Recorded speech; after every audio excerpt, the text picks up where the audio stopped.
the heart of the 17th century, Edinburgh emerges as a city shrouded in secrets, where every stone seems to whisper forbidden tales. The castle looms on its volcanic crag, rising 300 feet above the valley, a silent sentinel forged from ancient lava flows, long cooled into basalt.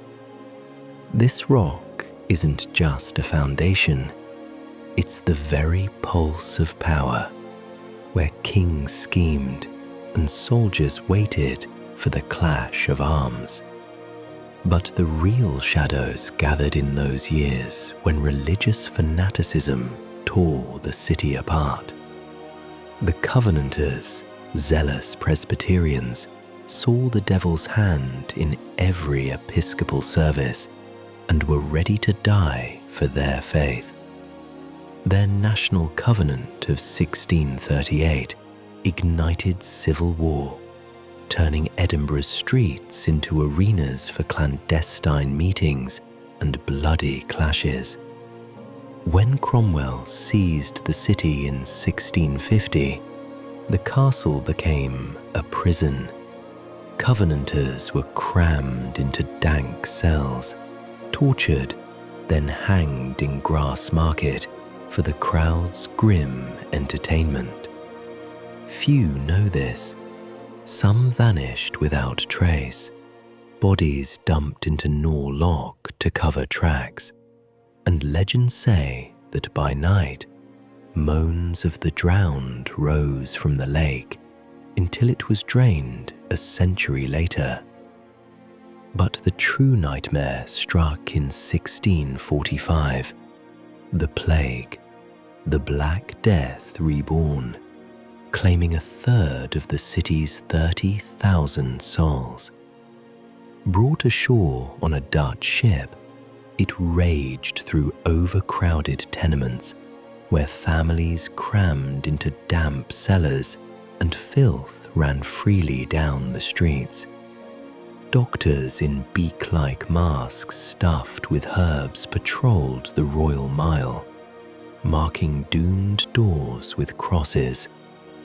Mary King's Close, a narrow alley buried in the old town's heart, was bricked up alive, sealing the infected inside to contain the horror.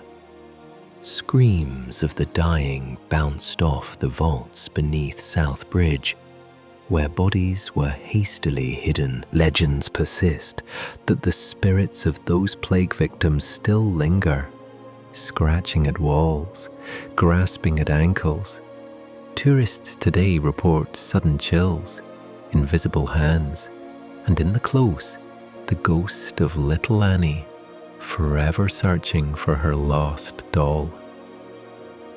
And the witch hunts? Edinburgh was ground zero for the frenzy, executing hundreds, more than anywhere else in Scotland, from the 1590s through the 1660s.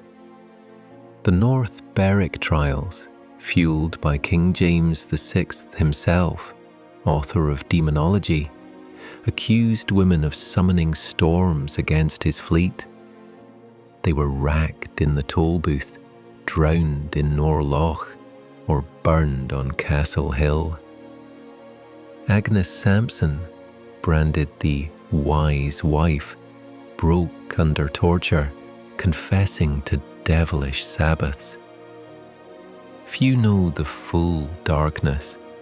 James's book stoked the paranoia, turning executions into public spectacles, crowds baying in Grassmarket as pyres crackled. Whispers say the witches' curses echo at the witches' well, and modern recordings capture EVP voices murmuring ancient maledictions. Greyfriars Kirkyard holds perhaps the city's most restless secrets. In 1679, during the Covenanter uprising, hundreds were herded into the Covenanters' prison, a freezing outdoor pen where starvation and exposure claimed lives. Bloody Mackenzie, the ruthless prosecutor who condemned thousands, lies buried among his victims. His poltergeist is notorious, one of the world's most violent, scratching, choking, leaving bruises on visitors.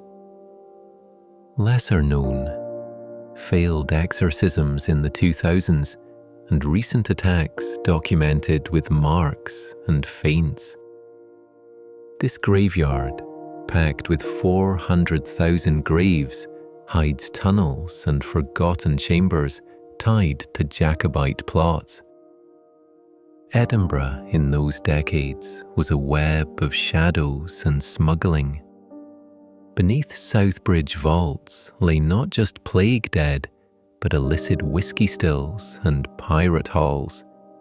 Rumours link the city to Captain Kidd, whose treasure might still be buried nearby. Leith's docks swarmed with spies. Dutch vessels brought more than goods. They carried plague and banned pamphlets.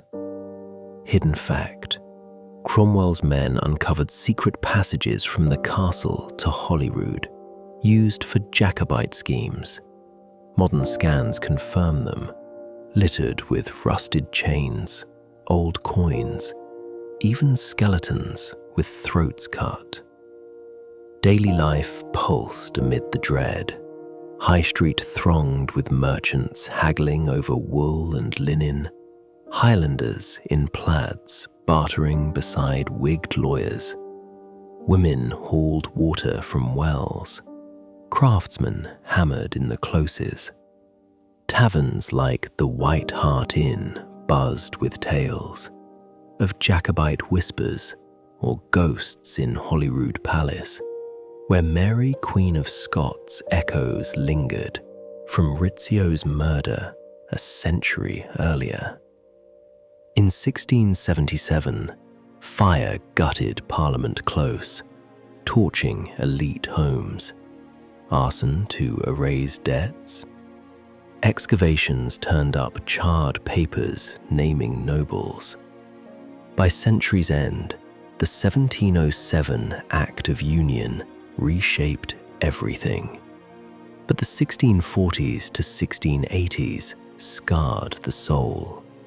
Fanaticism tore at hearts.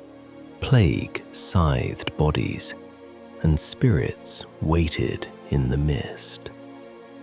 Walk the Royal Mile today, and you tread on those echoes, from the Witch's Well to sealed closes where the past stirs. Edinburgh of the 17th century reminds us, from ash and blood comes light, but the shadows never truly fade. And yet, the city's underbelly held even darker layers, the kind of stories passed in hushed voices long after the fires died down. In the narrow closes of the high street, alchemists and rogue physicians worked in hidden rooms, brewing remedies that bordered on the forbidden. One tale from the 1660s tells of a doctor who vanished after boasting of an elixir drawn from plague victims' blood. His cellar later found with coded journals and vials of strange, glowing liquid.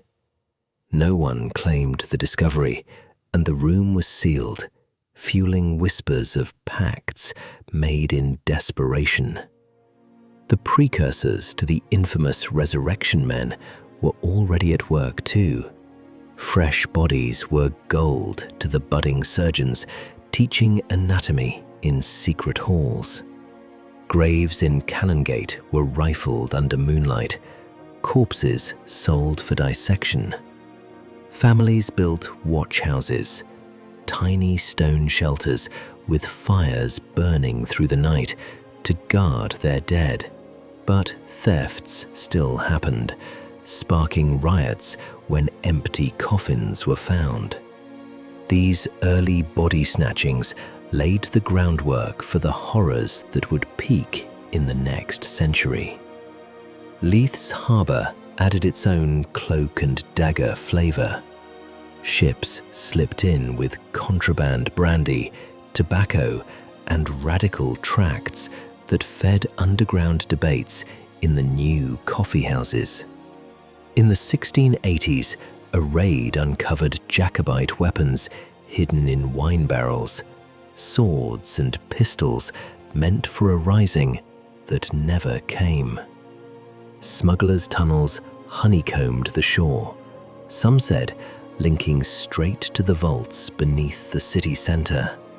Even Holyrood Palace, grand and royal, concealed its share of intrigue. Exiled nobles plotted returns in its ruined abbey, forging alliances with foreign courts and whispering of regicide. Guards spoke of unexplained lights in vacant chambers, footsteps in empty corridors, blamed on restless monarchs or something less earthly. Through it all, ordinary folk carried on. Merchants sealed deals by flickering candle. Children chased hoops in the shadow of scaffolds. Lovers met in foggy alleys. The forbidden tales of lost souls, cursed springs, subterranean realms of the dead became the city's quiet heartbeat, handed down in murmurs. Edinburgh endured, resilient as its ancient rock, emerging into a new era, scarred but unbroken. Those decades of fire, faith, and fever left indelible marks, reminders that beneath the enlightenment to come lay layers of darkness we can never fully escape. If these hidden tales of Edinburgh's darkest century have pulled you in and left you wanting more stories from the shadows of history, hit that subscribe button and turn on notifications. You won't miss the next dive into the forgotten and the forbidden. Thanks for watching. See you in the next one.